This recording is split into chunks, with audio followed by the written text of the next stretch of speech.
As I told President Trump during our call last week, Canada will respond to the U.S. auto tariffs. And today I'm announcing that the Government of Canada will be responding by matching the U.S. approach, with 25% tariffs on all vehicles imported from the United States that are not compliant with CUSMA, our North American Free Trade Agreement.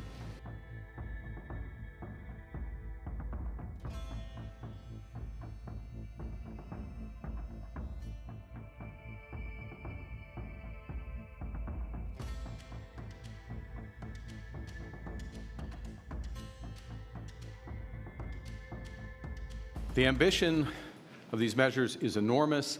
The effects on the global economy will be monumental. We received confirmation that the latest reciprocal tariffs will not be imposed on Canada. At the same time, President Trump confirmed that the tariffs announced last week against our auto industry will come in, and indeed have come into effect today. So while it's progress that further tariffs were not imposed on Canada yesterday, the President's actions will reverberate here in Canada and across the world. Of these measures is enormous. The effects on the global economy will be, and we are already seeing the consequences. Just last evening, workers from Unifor Local 444, with whom I met last week, learned that their auto assembly plant in Windsor will be shutting down for at least the next 2 weeks. That's 3,600 workers who are now out of work, not by their choice. Workers who now worry how they're going to put food on the table and pay their bills. I and my government stand in solidarity with those workers in Windsor and all those workers hurt by President Trump's tariffs. And that's why we committed from the very start that all, and I repeat, all of our tariff proceeds will go to protect workers affected by the tariffs. So while it's progress that further tariffs were not imposed on Canada yesterday,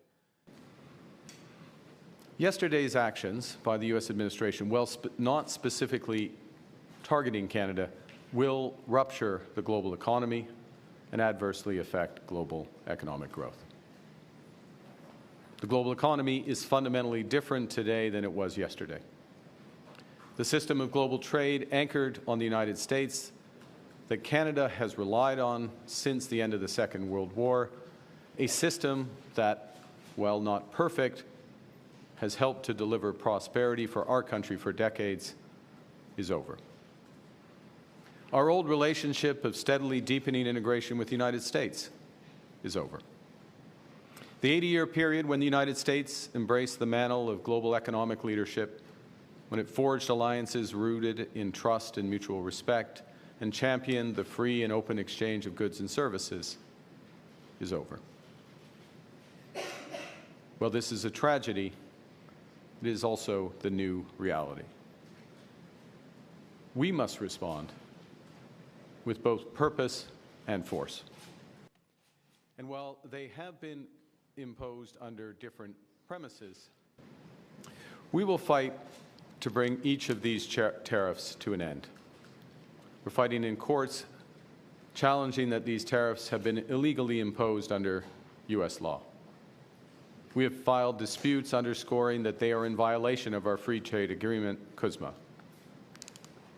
We have gone to the World Trade Organization because these actions are against international trade law. We are responding today with, and we have responded throughout, with carefully calibrated and targeted counter tariffs affected by the tariffs. As I told President Trump during our call last week, Canada will respond to the U.S. auto tariffs. And today I'm announcing that the Government of Canada will be responding by matching the U.S. approach, with 25% tariffs on all vehicles imported from the United States that are not compliant with CUSMA, our North American Free Trade Agreement. And on the non-Canadian content, of CUSMA-compliant vehicles from the United States as well. Our tariffs, though, unlike the U.S. tariffs, will not affect auto parts because we know the benefits of our integrated production system. And they will also not affect vehicle content from Mexico, who is respecting the CUSMA agreement. Aux États-Unis vient de Canada. Et malgré ce fait, le gouvernement précédent. Importantly, every single dollar raised from those counter tariffs, our counter tariffs, which could reach around $8 billion before remission, will go directly to our auto workers and the companies affected by those tariffs. And that's on top of a $2 billion fund that we announced last week to build a made-in-Canada auto sector, a fund that a new Liberal government would implement should we be elected. Cette drogue. That plan is working. As U.S. Customs, our retaliatory tariffs that we've previously announced in response to the United States' other tariffs will remain in effect. You know, we take these measures reluctantly, and we take them in ways that it's intended and will cause maximum impact in the United States and minimum impact here in Canada. It's clear that these tariffs are a mistake. The Senate voted to repeal them. Given the prospective damage to their own people, the American administration should eventually change course. But I don't want to give false hope. The President believes that what he is doing is best for the American economy. He believes that it's best for American workers. And although their policy will hurt American families, until that pain becomes impossible to ignore, I do not believe they will change direction. So the road to that point may indeed be long. Canada and the United States signed the Auto Pact, an agreement that ended